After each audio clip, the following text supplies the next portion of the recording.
दिल्ली की नेहा को अचानक अपने पति अमन के बर्ताव में बदलाव महसूस होने लगा।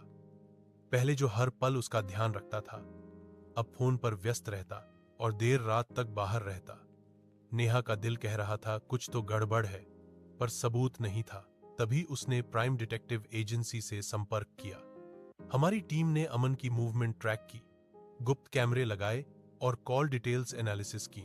कुछ ही दिनों में मामला साफ था। अमन रोज एक कैफे में एक महिला से मिलता था और दोनों के बीच गहरी नजदीकियां थी।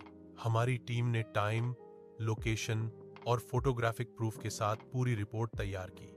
जब नेहा को सच्चाई दिखाई गई, उसने कहा, अगर मैंने समय पर प्राइम डिटेक्टिव एजेंसी से मदद न ली होती तो आज भी अंधेरे में जी रही होती। हम सिर्फ शक की नहीं, सच की जांच करते हैं। ऑल इंडिया सर्विस, पूरी गोपनीयता।